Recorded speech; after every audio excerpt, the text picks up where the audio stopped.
Hello good evening everyone, प्यारे साथियों नमस्कार। स्वागत है आप सभी का आपके प्यारा सा यूट्यूब चैनल, प्यारा सा स्टडी प्लेटफॉर्म साइंस संग्राम में। मैं उम्मीद करता हूं कि आप सब लोग बहुत अच्छे होंगे।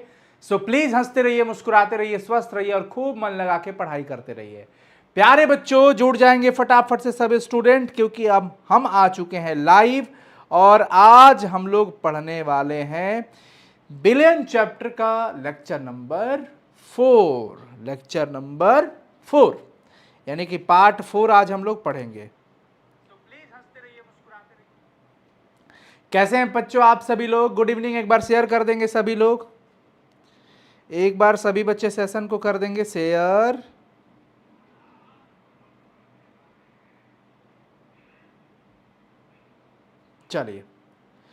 चलिए जी स्टार्ट करते हैं बच्चों। पिछले क्लासेस में हम लोगों ने पढ़ा था क्वथनांक का उन्नयन तक। हम लोग वाष्प दाब का अवनमन, आपेक्षिक अवनमन, अनुसंख्यक गुणधर्म, क्वथनांक का उन्नयन हम लोग पढ़ चुके थे और आज के लेक्चर में हम लोग उसके बाद का टॉपिक हिमांक का अवनमन पढ़ेंगे और परासरण पढ़ेंगे, परासरणी दाब पढ़ेंगे, उल्टा परासरण पढ़ेंगे और वन हाफ फैक्टर का वैल्यू पढ़ेंगे, जहां से तमाम क्वेश्चन बोर्ड एग्जाम में पूछे जाते हैं। तो मैं आप सभी लोगों से रिक्वेस्ट करूंगा कि अंत तक सेशन को जरूर देखिए और चैनल पे पहली बार आए होंगे तो प्लीज सब्सक्राइब कर लीजिएगा, ताकि प्रतिदिन आपको नोटिफिकेशन समय से मिलता रहे और जो भी क्लासेस यहां से अपडेट हो वो सबसे पहले आप तक जाए, इसलिए नोटिफिकेशन को ऑन कर लीजिएगा। चलिए, तो हमारा टॉपिक क्वथनांक का उन्नयन हम लोगों ने पढ़ा था बच्चों, और उसमें एक रॉवल का नियम आता है। देखिए, क्वथनांक का उन्नयन जो था डेल्टा टीबी जिसे हम कहते थे, टी मतलब टेम्परेचर, बी मतलब बॉइलिंग, यानी कि ये बॉइलिंग पॉइंट है। ये जो तापमान है वो क्वथनांक का वाला है। क्वथनांक का मतलब क्वथन धन अंक। जिस ताप पर कोई द्रव पदार्थ उबलता है उसे क्वथनांक कहते हैं। लेकिन विलायक और विलयन से जाते जाते हमने ये देखा कि शुद्ध विलायक का क्वथनांक विलयन के क्वथनांक से कम होता है। जैसे ही हम उस शुद्ध विलायक में कोई अवाष्पशील विलय मिला देते हैं तो हमें उसे ज्यादा टेम्परेचर देना पड़ता है, यानी उसका तापमान ज्यादा हो जाता है। इस क्रम में हम ये पाते हैं कि वैल्यू पहले से बढ़ जाता है। उन्नयन का मतलब होता है एलिवेशन, उन्नति, यानी कि वृद्धि, मान बढ़ जाना, मान बढ़ जाना। सो प्लीज यहां पे फोकस करिए। डेल्टा टीबी राउल्ट ने बताया, वैज्ञानिक थे, विशेषज्ञ थे, रसायन के अच्छे जानकार थे, आदर्श थे, और आप ये समझिए कि उन्होंने इससे संबंध में एक नियम बताया। उन्होंने कहा कि जो भी क्वथनांक में उन्नयन होता है वो मोललता के समानुपाती होता है, कंसंट्रेशन एज मोलालिटी। तो सीएम का मतलब आप समझिए सांद्रता, कंसंट्रेशन एज मोलालिटी, छोटा एम का मतलब मोललता। तो delta TB is equal to, ये हटेगा तो इक्वल टू लगेगा, बराबर का चिन्ह लगेगा, और एक कांस्टेंट लगता है जिसको हम केबी लिखते हैं। क्या लिखते हैं? केबी इंटू में सीएम। अब सीएम क्या है भैया? मोललता है। क्या है बच्चों? मोलालिटी हम इसे कहेंगे, मोलालिटी, मोललता, मोललता।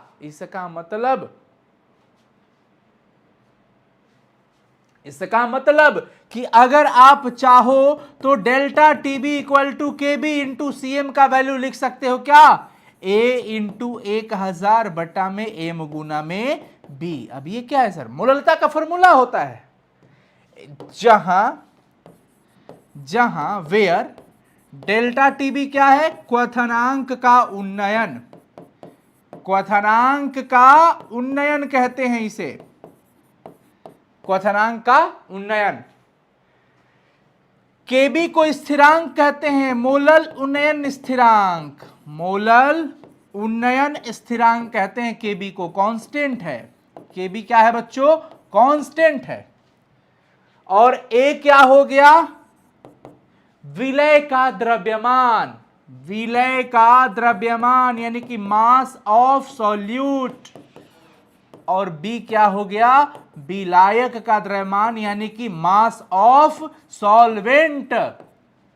तो उन्होंने ये बताया कि किसी भी विलयन में क्वथनांक का जो उन्नयन होता है, the elevation of boiling point, ये हमेशा डायरेक्टली प्रोपोर्शनल होता है किसका? Molality of the solute. जो सॉल्यूट उसके अंदर घुला हुआ है, जो विलय उसके अंदर घुला हुआ है, उस विलय के मोललता के समानुपाती होता है। समानुपाती होता है क्या? क्वथनांक का उन्नयन, एलिवेशन ऑफ बॉइलिंग पॉइंट। समझ में आ गया? समझ में आ गया बच्चों? क्लियर है ये कॉन्सेप्ट? जहां डेल्टा टीबी किसको कहेंगे हम? डेल्टा टीबी क्वथनांक का उन्नयन था। जो भी मान बढ़ गया था विलायक से विलयन तक जाते जाते, जो भी थोड़ा सा वैल्यू इंक्रीज हो गया था, वो मान बढ़ गया था, उसी को हम कहते हैं डेल्टा टीबी, यानी कि क्वथनांक का उन्नयन। क्या कहते हैं बच्चों? क्वथनांक का उन्नयन। और तो और ये केबी कांस्टेंट है, नियतांक है, इसको स्थिरांक हम कहते हैं, मोलल उन्नयन स्थिरांक कहेंगे। और ए विलय का द्रव्यमान, बी विलायक का द्रव्यमान, यहां पे XYZ कुछ भी हो सकता है। अब बात आ जाती है हिमांक की। हिमांक, हिमांक का मतलब क्या होता है? अगर आप थोड़ा गौर करिएगा इस शब्द पे, तो ये दो शब्दों से मिलके बना है, हिम धन अंक। हिम का मतलब हो जाता है जमना, जम जाना, जमना, जमना। और अंक का मतलब हो जाता है तापमान। जिस ताप पर कोई द्रव पदार्थ उबलने लगे उसको क्वथनांक कहते थे, याद करिए। जिस टेम्परेचर पे कोई भी लिक्विड बॉयल करने लगे, that temperature is known as boiling point. वह ताप बॉइलिंग पॉइंट यानी क्वथनांक के नाम से जाना जाता है। लेकिन यहां पर बात हम कर रहे हैं हिमांक की, यानी कि फ्रीजिंग पॉइंट की। तो नाम में ही बच्चों परिभाषा छुपा हुआ है, हिडन है, हमें उस परिभाषा को निकाल लेना है। हिम धन अंक, धन मतलब प्लस, ये जुड़ करके संयुक्त होकर के बन जाता है हिमांक। और हिम का मतलब हो जाता है, सर हिंदी का ऑब्जेक्टिव एंड सब्जेक्टिव भी लाइए प्लीज सर। बिल्कुल लेके आएंगे, एकदम लेके आएंगे, बहुत जल्द मिलेंगे हिंदी का ऑब्जेक्टिव सब्जेक्टिव। और कुछ वीडियोस भी हमने रिकॉर्ड किया है सब्जेक्टिव क्वेश्चन को लेकर के, वो मैं आपको दे दूंगा सारा वीडियोस। बल्ले बल्ले एकदम अपनी ऊर्जा को बरकरार रखना है पढ़ने के लिए, खूब मन लगा के पढ़िए, खूब मन लगा के पढ़िए। तो जिस ताप पर कोई द्रव पदार्थ जम जाए, फ्रीज हो जाए, that temperature is known as freezing point. तो उस तापमान को हम लोग हिमांक कहेंगे। अब कहनाम ये है कि हिमांक का अवनमन क्या होता है? तो सबसे पहले हम अवनमन की अगर बात करें, डिप्रेशन, अवनमन का मतलब हो जाता है भैया जी कमी। उन्नयन का मतलब क्या होता था? वृद्धि। और वृद्धि का मतलब इंक्रीजिंग ऑर्डर की बात कर रहे हैं हम, यानी कि वृद्धि तब होती है जब वैल्यू पहले कम होता है और वो बढ़ जाता है। कम से ज्यादा उन्नयन कहलाएगा। लेकिन अगर वैल्यू ज्यादा है और अब कम हो गया तो इसमें कमी आ गई। ज्यादा से कम होना मतलब कमी, ये अवनमन कहा जाएगा। यानी कि जब भी हम चलते हैं हमारे पास शुद्ध विलायक है मान लीजिए, और ये विलयन है, ये क्या है? विलयन। तो शुद्ध विलायक का हिमांक हमेशा ज्यादा होता है और विलयन का हिमांक इसकी तुलना में कम होता है। जब कोई पदार्थ उसमें अवाष्पशील विलय मिला दीजिएगा तो वो जल्दी जमा देगा। अब कहानी ये है कि ये क्या था बच्चों? शुद्ध विलायक। और ये क्या था जी? विलयन था, सॉल्यूशन था। ये प्योर सॉल्वेंट और ये सॉल्यूशन। तो देखिए वैल्यू ज्यादा था, ज्यादा से क्या हो गया? कम हो गया। तो इसको हम कहते हैं अवनमन, इसको कहते हैं हम कमी, डिप्रेशन ऑफ फ्रीजिंग पॉइंट। यानी कि शुद्ध विलायक में जब आप जैसे ही कोई अवाष्पशील विलय मिला देते हो तो इसके हिमांक में कमी आ जाती है। किसके हिमांक में कमी आती है? जरा चैट सेक्शन में बताना, किसके हिमांक में कमी आती है? जल्दी से। 100K members coming soon. बिल्कुल, बार बार ऊंचाइयों पे चढ़ के पैर फिसलना हमसे बेहतर कौन समझ सकता है। लेकिन हमसे भी कई ज़्यादा लोग हैं इस धरातल पर जो बहुत संघर्ष किए हैं, और वो हमारे आदर्श हैं, वो हमारे एक मार्गदर्शक कह लीजिए। और सबसे बड़े मार्गदर्शक तो आप हो, जो हिम्मत देते रहते हो कि सर हार नहीं मानना है, लड़ते रहना है, खूब मेहनत करते रहना है। और हम ठहरे मेहनती आदमी, क्योंकि हमें मेहनत के सिवा कुछ मिला ही नहीं था। गरीब घर के लोग हैं, हम लोग मीडियम वर्ग के लोग हैं, तो मेहनत करना ही हमारी आदत है। तो परिस्थिति चाहे जैसी भी हो, हर परिस्थितियों में डट के खड़े होने का हिम्मत ईश्वर देते हैं, आप देते हो, पूरी फैमिली देती है। और माँ बाप जब साथ हो ना, और ये हुजूम साथ हो ना, तो यहां से ऊर्जा मिलता है, मजा आता है। चलिए सॉल्यूशन का बहुत सुंदर जी, विलेन का हिमांक पहले से कम हो जाता है, शुद्ध विलायक से कम होता है। अब ये पॉइंट आपको दिमाग में रखना है कि किसका हिमांक ज्यादा होता है और किसका हिमांक कम होता है। तो हिमांक में आती है कमी, यानी कि ज्यादा से कम, तो विलायक का ज्यादा और विलेन का कम। अब इसमें से ये वैल्यू आप घटा दोगे तो वो डेल्टा टी एफ निकल जाएगा।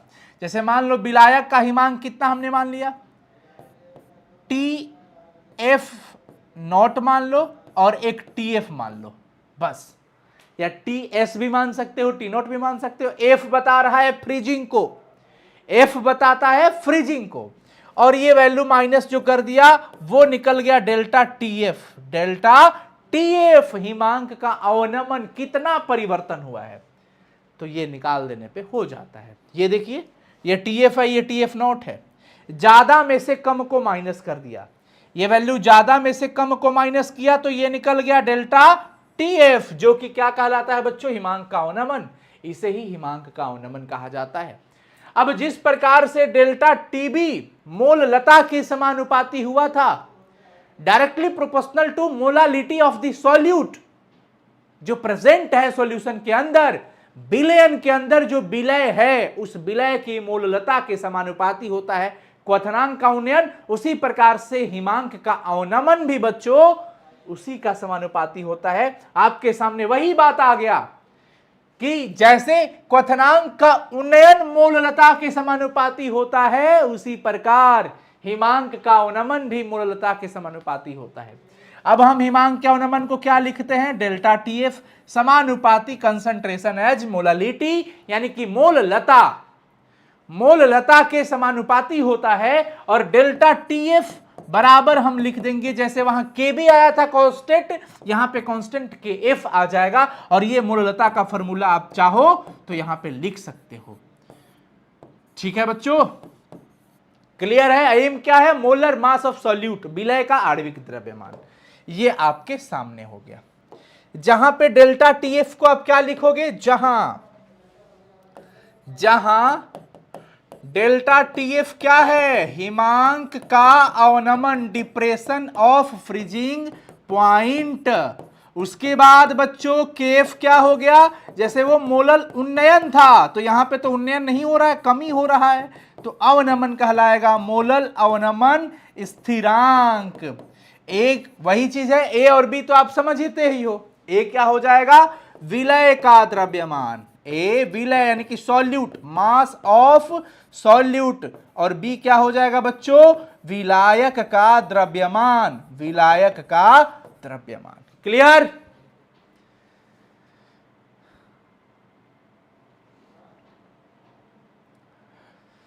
सर 11th के लिए बैच लेना है, नंबर बता दीजिए। क्लास 11th का बैच लाइव हो चुका है बच्चों, प्रहार। अगर आपका छोटा भाई, आपकी बहन, आपके दोस्त, आपके साथी, आपके पास कोई क्लास 11th का बच्चा हो तो आप उन्हें हमारा मोबाइल नंबर दे सकते हैं 9155181020 पे, वो कॉल करके बैच ज्वाइन कर सकते हैं। ऐप का नाम है साइंस संग्रह, साइंस संग्रह ऐप इंस्टॉल करना है और सिर्फ प्रहार बैच ज्वाइन करना है। प्रहार बैच 2025, ये बस एक जानकारी आपके लिए। ठीक है बच्चों, अब देखिए इसके बाद जो आपका टॉपिक आता है, परासरण क्या कहलाता है।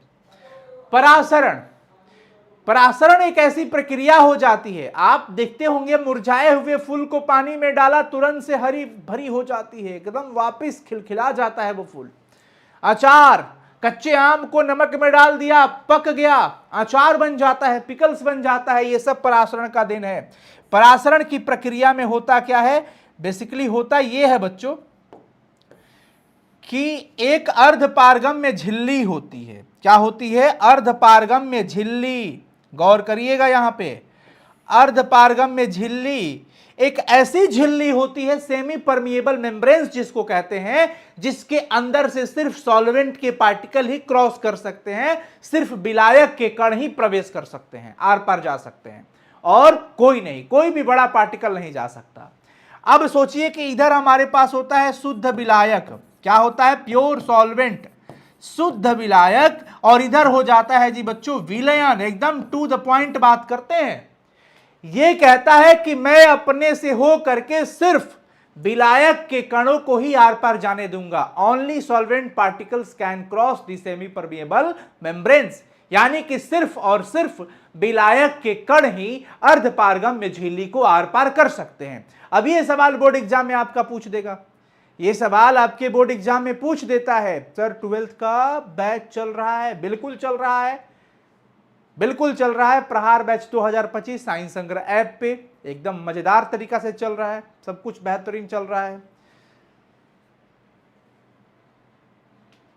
चलो, अब होता क्या है बच्चों कि शुद्ध विलायक से विलायक के पार्टिकल इस झिल्ली को पार करके विलयन की ओर चले जाते हैं। इसी प्रक्रिया को, इधर से विलायक के कण इस झिल्ली को पार करके विलयन की साइड चले गए, तनु से सांद्र की ओर चले जाते हैं। इसी प्रक्रिया को हम कहते हैं परासरण, ऑस्मोसिस कहा जाता है। ये जो आप देख रहे हो ये है अर्धपारगम्य झिल्ली, अर्धपारगम्य झिल्ली, अर्धपारगम्य झिल्ली, सेमी परमिएबल मेम्ब्रेन्स, एसपीएम।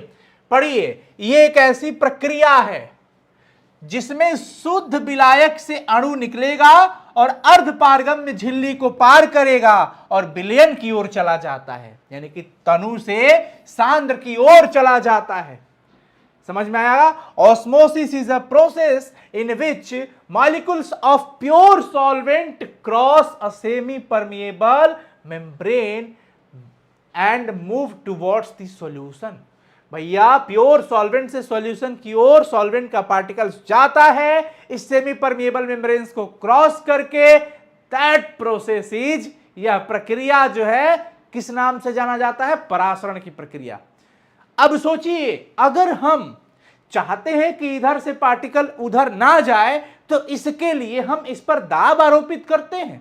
हम चाहते हैं उधर से कोई पर्सन इधर ना आए तो हमें इधर से प्रेशर देना पड़ेगा, एंटी डायरेक्शन से, अपोजिट डायरेक्शन से, विपरीत दिशा से हमें बल लगाना पड़ेगा, दबाव देना पड़ेगा। हम दाब डालेंगे, किस साइड पे दाब डालेंगे जी? विलयन के साइड पे दाब डालेंगे। क्यों? क्योंकि हम चाहते हैं कि इधर से विलायक इधर ना आए। तो उस परिस्थिति में जो हम विलयन पे एक्स्ट्रा प्रेशर डालते हैं, विलयन पर डाला गया वही अतिरिक्त दाब, विलयन पर डाला गया वही अतिरिक्त दाब क्या कहलाएगा बच्चों? वही कहलाता है, जैसे ये विलयन था ना, गौर करिएगा, ये हो गया हमारा विलयन, और ये क्या था? प्योर सॉल्वेंट, शुद्ध विलायक। हम क्या कर रहे थे? प्रेशर डाल रहे थे। किस पे प्रेशर डाल रहे थे? हम प्रेशर डाल रहे थे विलयन के साइड पे, यानी कि दाब डाल रहे थे।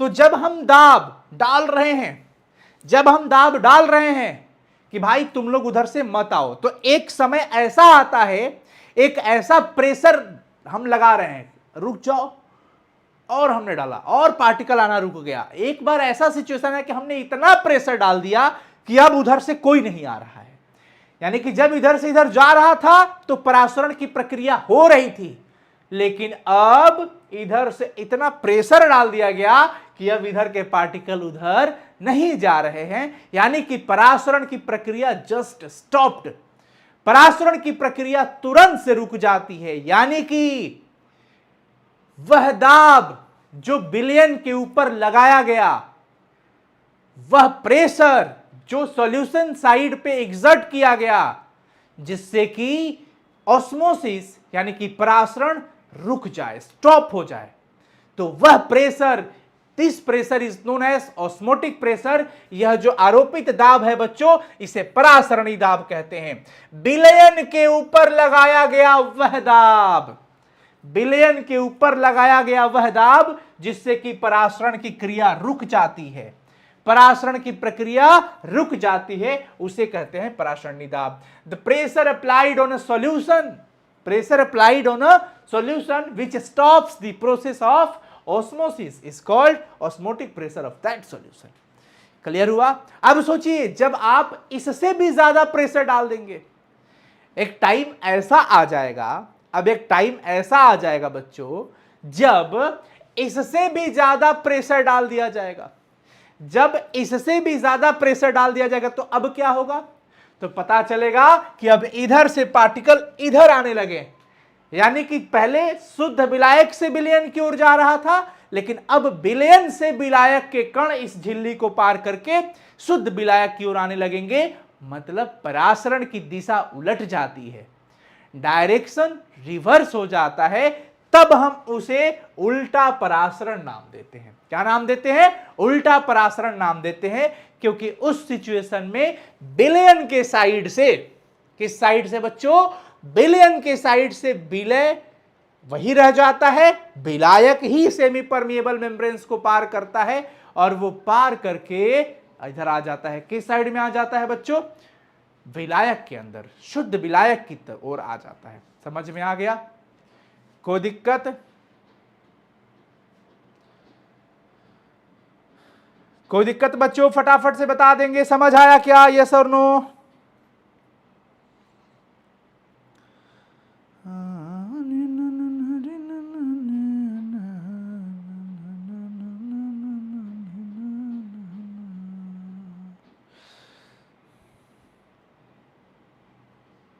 बिल्कुल बिल्कुल कर लीजिए, चैनल सब्सक्राइब कर लीजिए, बिल्कुल कर लीजिए।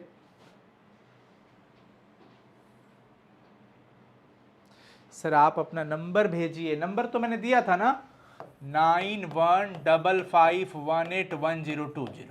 ये है हमारा नंबर, कॉल करिए। अभी नहीं, क्लास के बाद, पहले क्लास कर लीजिए। यस, क्लियर हो गया। तो उल्टा परासरण क्या हो गया कि जब हम, आइए देख लीजिए, जब हम इस विलयन पर, जब हम इस विलयन के ऊपर, ये विलयन है बच्चों, इस विलयन के ऊपर हम जब परासरणी दाब से भी ज्यादा दाब डालते हैं, और ये हमारा क्या हो गया? शुद्ध विलायक। परासरणी दाब को हम लोग लिखते हैं पाई, पाई लिखते हैं, और पाई भी बराबर NRT होता है। फॉर्मूला याद रखना, N बट्टा में भी R इंटू टी। अब ये N बट्टा भी को आप कंसंट्रेशन मोलरता लिख सकते हो CRT, तो पाई बराबर CRT। पाई क्या है? परासरणी दाब है। पाई क्या है बच्चों? परासरणी दाब, ऑस्मोटिक प्रेशर, ऑस्मोटिक प्रेशर, परासरणी दाब। आगे देख लो, जब दाब का मान पाई से ज्यादा हो, भैया पाई तो वो दाब है जब परासरण रुक गया है, जब परासरण रुक गया है, लेकिन अब जब हम उससे भी ज्यादा दाब डालेंगे ना, उससे भी ज्यादा, तो पता चलेगा कि पार्टिकल इधर से उधर जाने लगा। किधर जाने लगा? गौर करिएगा सभी लोग, इधर डायरेक्शन हो गया जी चेंज। डायरेक्शन क्या हो गया? चेंज। इधर से विलायक के पार्टिकल इधर आने लगते हैं, और यही कारण है कि हम समुद्री जल को उल्टा परासरण की विधि से लवणहीन करते हैं, क्योंकि समुद्र के पानी में भैया लवण घुला होता है। और आपको पता है कि अगर हम एक तरफ समुद्र का पानी रख दे और बीच में झिल्ली लगा दे, अर्धपारगम्य झिल्ली, और दूसरी तरफ केवल पानी रख दे, तो अर्धपारगम्य झिल्ली अपने से होकर केवल पानी के कण को आने जाने देगा, विलायक के कण को आने जाने देगा, लेकिन उसमें घुला हुआ लवण तो नहीं जाने देगा। तो समुद्री जल विलयन है, और विलयन से अगर जल के अणु इस झिल्ली को पार करके विलायक की ओर जा रहा है, विलयन से विलायक की ओर जा रहा है, तो इसी को तो कहते हैं रिवर्स ऑस्मोसिस, उल्टा परासरण। तो जब भी सवाल हो जाए कि समुद्री जल को लवणहीन कैसे करते हैं, तो उल्टा परासरण के द्वारा करते हैं। अब आ जाइए वांट हाफ फैक्टर, जो कि अपसामान्य आणविक द्रव्यमान, अपसामान्य आचरण को लेकर के होता है। एक वांट हाफ एक साइंटिस्ट थे, प्रायोगिक मान में और वास्तविक मान में जो गैप आया था, उसी के अनुपात को हम कहते हैं वांट हाफ फैक्टर, जिसको आई कहा जाता है। आई कहा जाता है। ये अलग अलग सिचुएशंस में आता है आयनिक यौगिकों के लिए, कि अगर वो संगुणित होते हैं, एसोसिएट हो जाते हैं, तो उस सिचुएशन में 1/2 फैक्टर का वैल्यू क्या हो जाता है। जब वो डिसोसिएट हो जाते हैं, यानी कि वियोजित हो जाते हैं, अपघटित हो जाते हैं, उस सिचुएशन में आई का मान क्या होता है। और जब कुछ भी नहीं हो रहा हो तो आई का मान क्या होता है, यहां से सवाल पूछा जाता है। तो ये ध्यान रखिएगा, डिसोसिएशन का केस मतलब वियोजन का केस हो गया, और ये संगुणन यानी कि संयोजन, संगुणन मतलब संयोजन भी कह सकते हो आप। संयोजन के केस में बच्चों आई का वैल्यू 1 से ज्यादा होता है, 1/2 फैक्टर का मान 1 से ज्यादा, और वियोजन के केस में 1 से कम। और जब ना ही डिसोसिएशन हो और ना ही एसोसिएशन हो तो उस सिचुएशन में आई का वैल्यू 1 होता है, आई का वैल्यू 1 होता है। तो प्यारे बच्चों, अब ये आपका चैप्टर समाप्त होता है, और इसके बाद का अब अगले सेशन में हम मिलेंगे जिसमें आपको ऑब्जेक्टिव क्वेश्चन कराएंगे। और प्यारे बच्चों, अगर आप चाहते हैं सभी विषयों का कंबाइंड लाइव टेस्ट ज्वाइन करना तो साइंस संग्रह ऐप पे जाइए। साइंस संग्रह ऐप पे आपका टेस्ट सीरीज हमने लाइव कर दिया है। टेस्ट सीरीज में जाइएगा, लॉगिन करके टेस्ट सीरीज में जाइएगा तो लाइव टेस्ट है जिसमें math, bio, physics, chemistry, Hindi, English 6 subject का चैप्टर वाइज टेस्ट हो रहा है लाइव। यानी कि पहला चैप्टर का टेस्ट हो चुका है, आप जाएंगे तो फिर से अटेम्प्ट करके पूरा स्कोर देख सकते हैं, पूरा सॉल्यूशन देख सकते हैं, और साथ ही साथ उसका पीडीएफ भी ले सकते हैं। दूसरा टेस्ट होने वाला है इसी 16 अप्रैल को। उससे पहले मैं चाहूंगा कि आप सभी लोग आज ही ज्वाइन करें, फटाफट से ज्वाइन कर लीजिए टेस्ट सीरीज। और किसी भी तरह की दिक्कत होती है तो हमारे दिए गए नंबर पे आप कॉल कर सकते हैं। ठीक है जी बच्चों, ऑल द बेस्ट। कैसा लगा सेशन जरूर कमेंट सेक्शन में कमेंट करिएगा, इंतजार रहेगा आप सभी के कमेंट का। और प्लीज आप लोग थोड़ा जोर लगा के शेयर करते रहिए सेशन को, चैनल को थोड़ा ज्यादा शेयर करिए। और मैं उम्मीद करूंगा कि आप अगली क्लास में इससे भी ज्यादा अपने साथियों को लेकर के आओगे तो हमें पढ़ाने में और ऊर्जा मिलेगी। हालांकि जितने भी स्टूडेंट रहें, मजा आता है पढ़ाने में क्योंकि हम दिल से पढ़ाते हैं। तो चाहे 1000 स्टूडेंट जुड़े, चाहे 10 स्टूडेंट जुड़े, पढ़ाने का जो जुनून रहता है वो वही रहेगा। क्योंकि अगर हमारे इस परिश्रम से, मेहनत से एक भी बच्चे के जीवन में कुछ भी लाभ मिल जाता है, कुछ भी सुधार हो जाता है, तो हम ये अपना मानव तन, मनुष्य जीवन जरूर धन्य समझेंगे। ऑल द बेस्ट बच्चों, कर भला तो हो भला। सेशन को खूब शेयर करिए, स्टोरी में लगाइए, इंस्टाग्राम के स्टोरी अगर आप यूज कर रहे हो तो, नहीं तो जबरदस्ती की बात नहीं है। अपने जितने भी दोस्त हैं उन्हें जरूर बताइए कि भाई साइंस संग्रह यूट्यूब चैनल पे भी ज्वाइन कर सकते हैं, ऐप पे भी आ सकते हैं। सारी क्लासेस चल रही हैं, मजेदार तरीके से चल रहा है। हिंदी मीडियम, इंग्लिश मीडियम, सारे सब्जेक्ट के लिए अलग अलग टेस्ट सीरीज है, अलग अलग स्टडी मटेरियल्स हैं, एवरीथिंग, सब कुछ। All the best. कमेंट जरूर कर देना मेरे दोस्त, क्योंकि इंतजार रहता है, और अगली क्लास के लिए तैयार रहना।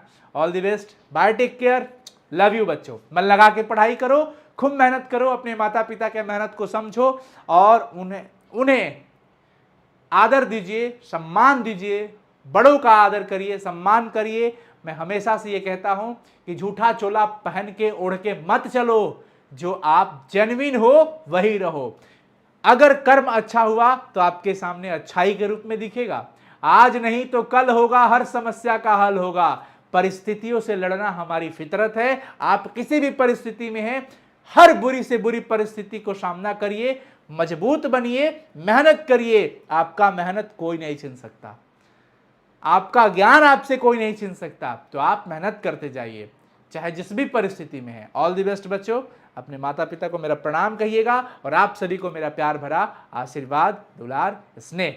चलिए, मन लगा के पढ़िए। Love you, bye, take care बच्चों। कमेंट जरूर कर दीजिएगा और सेशन को एक बार जरूर शेयर कर दीजिएगा। और इसका नोट्स के लिए यूट्यूब चैनल पे जितने भी कंटेंट गए हैं सबका नोट्स साइंस संग्रह के ऐप पे है, वहां पे यूट्यूब के आइकॉन में आपको मिल जाएगा।